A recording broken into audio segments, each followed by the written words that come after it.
Vous va Congo après opération.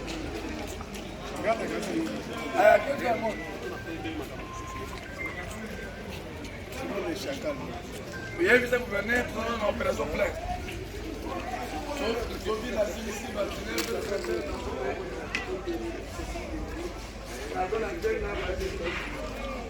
Hawa na Kenya Basilique moto hawa kwa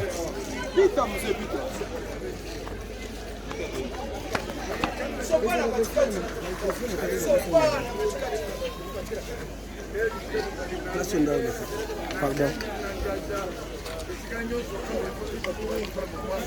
On est habitué, mais un problème est dans la basilique.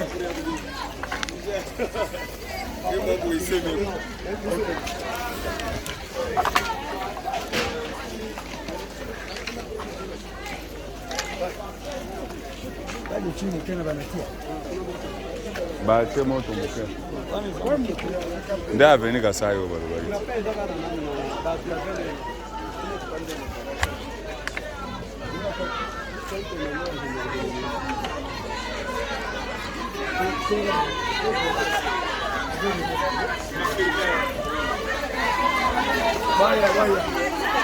Unasema je? Mkuye.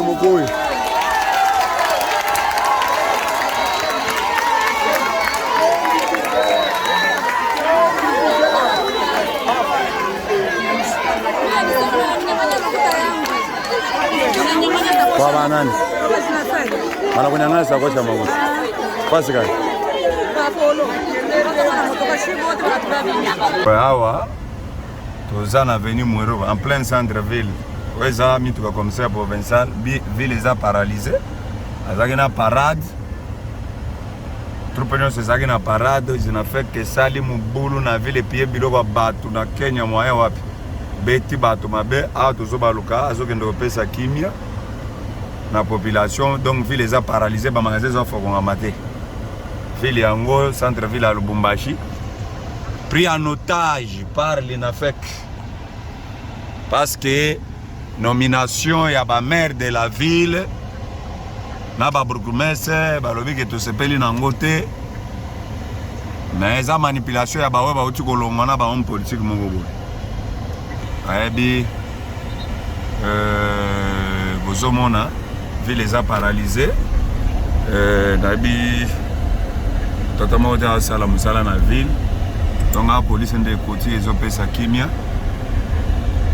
Police de côté ils ont pesa kimia. Mon ville est paralysée. Magasin ne se sont conformés matin. Ville est paralysée.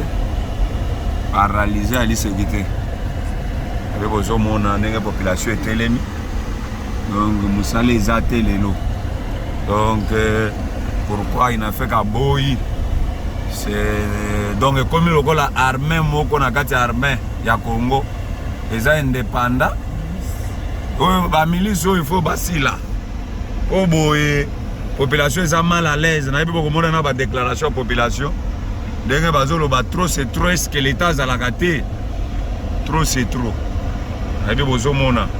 Pesa centre ville à Lubumbashi. Pesa centre ville à Lubumbashi. Na bozo mona ngo. Bozo mona magasin nyonso za okanga. Musala ezate. Musala ezate na fait qu'azui ville en otage. Trop c'est trop. On ne peut pas tolérer ça. Comme il y a état na kati ya état mususu. Bon, tokosenga kaka bakonza likolo ministre intérieur. Ma pèse ordre ba drapeau nyonso yo na fait ka matisi na centre ville. Ekita.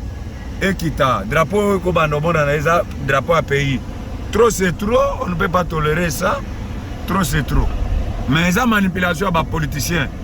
To yibi ba to bazo manipuler ngo. Moi to lo bango na ba vidéo ezate. Nous avons la ville est paralysée. Ville est paralysée. Merci.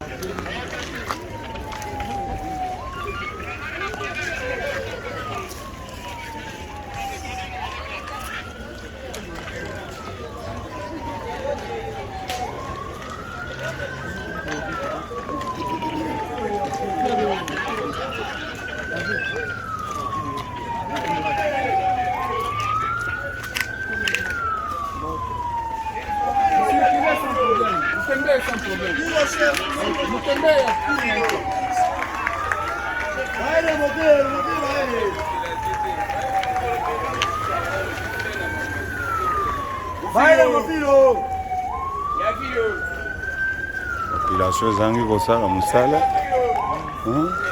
bamosusu baliaka par jour tala ndenge bamama bavandi bateki te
Banani aweza na Kenya na sifa ya population boye balobe basilisi biso mayele bakaina aweza population zo boye alobi l'etat sala musala na ye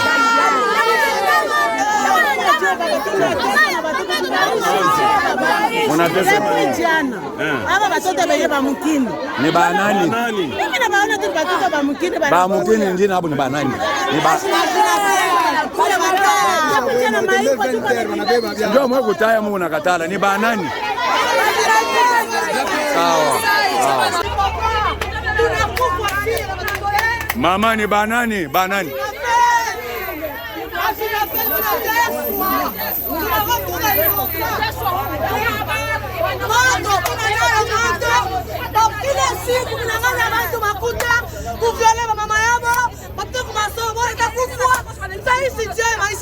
Mena bale bali nafeka wewe unikala wapi? Atuyuka mbona nikala? Mambo mude anakuja wapi? Tunateswa sana, tunateswa. Kutukua murai mure papa murai. Donc amuna amutumike tena.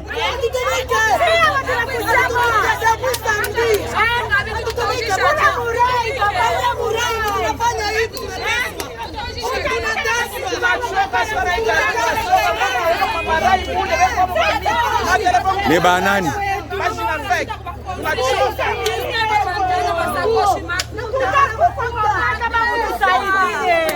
Ça va. Habari itafika. Mungu na nimero ya la polisi pale.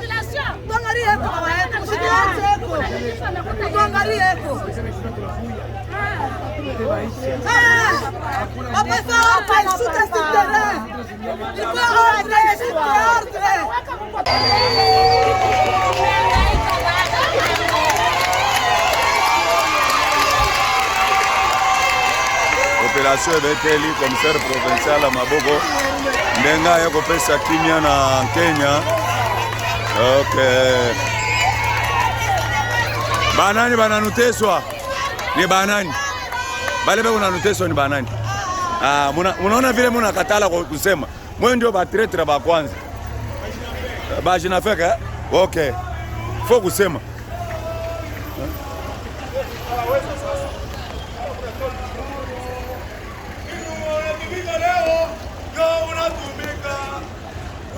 Oyo somonye lo na ibisake yo. Omoni place yo kokuta ye. Yo, mtu wana ifo kanga ye. Tika ye.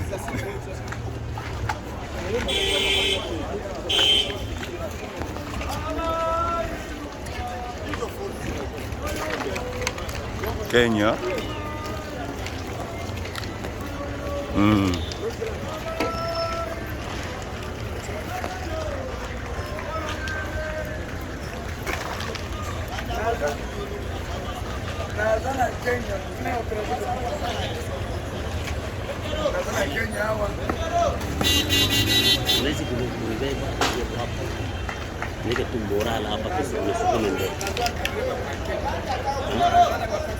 Wewe ufanye vyangu vile unafanyaka. Mimi hivi nikisha sana Roma. Ule unaongea na njoo na Roma.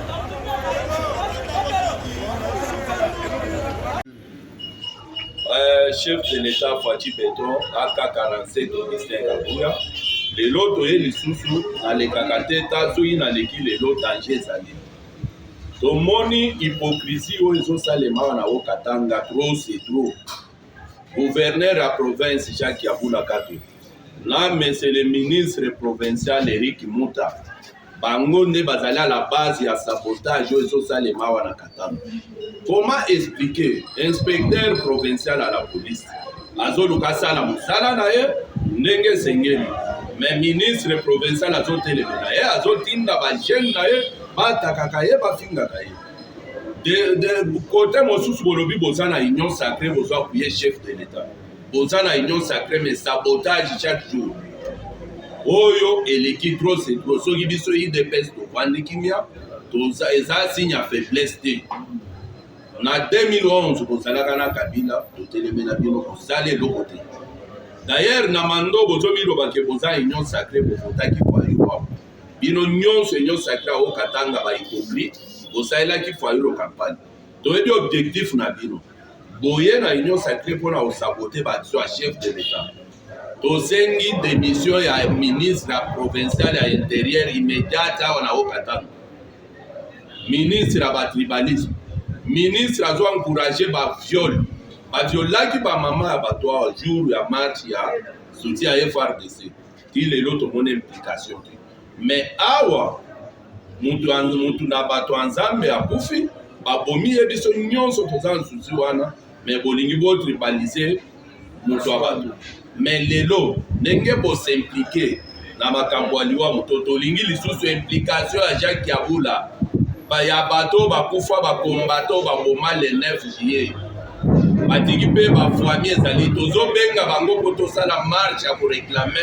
implication ya gouvernement provincial na liwa na bango bana na bango bazolala libanda eza biso tokomaki bango te boyebi bato bakomaki bango trop c'est trop bajina fek bolobi boza union sacrée boza balie bopuse biso te tozilika toza faible te toza bana mibali neti ministre provincial ya intérieur awa azali à la base ya makambo nyonso oyo ngai nalobi ye noir sur blanc na président assemblée provinciale botika tribalisme ka bosimplike mpona kobanda koatake bamotare mpo boyebi ke majorité ya bamotare ezali base ya idps na mese na zema telemi mpe na assemblée aloba.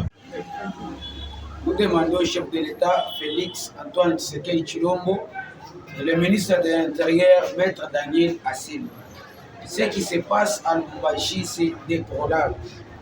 Je n'ai jamais vu un parti politique qui sème le désordre, laquelle le ministre de l'Intérieur fait partie de ce parti-là, qui ne parle pas, qui ne prend pas la disposition.